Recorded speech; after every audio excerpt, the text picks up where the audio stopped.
Times Square. It's Heather Reynolds at YourLegacyLives.com, and we are answering your legal questions just like every Friday, even though it's chilly New Year's here at Times Square. So here's the question of the week.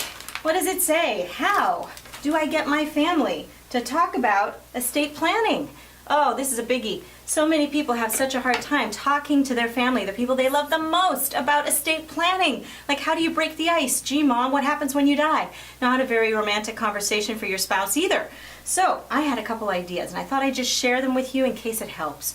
The first one, I know this is revolutionary, but it's not about you. It's all about them.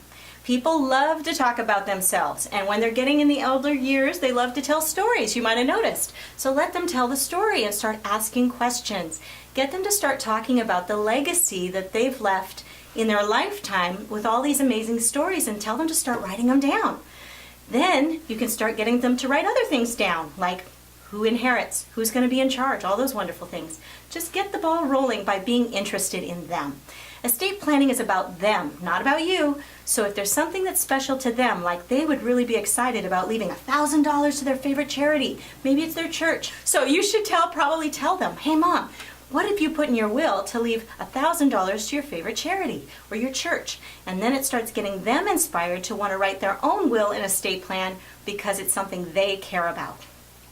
Second thing that can help is vulnerability. If you can be vulnerable, if you can be authentic, if you cannot have to look good when you're asking this question about estate planning, it will open the door for others to also be vulnerable. Because my guess is they're just as scared as you are to talk about this very thing. So having that conversation can be hard. And you might want to say, Mom, I'm really scared. I'm scared to ask you this question because I'm afraid of what would happen to even talk about what life would be like if you were gone. Or maybe you're having this conversation with your spouse. I can't even imagine my life without you, and I'm terrified to even talk about it, but I'm terrified not to talk about it, and I don't know what to do. What do you think? And then they can admit that they're scared too. That nobody wants to talk about what happens in a crisis or a family situation where all of a sudden somebody's gone and out of the picture and nobody knows quite what to do.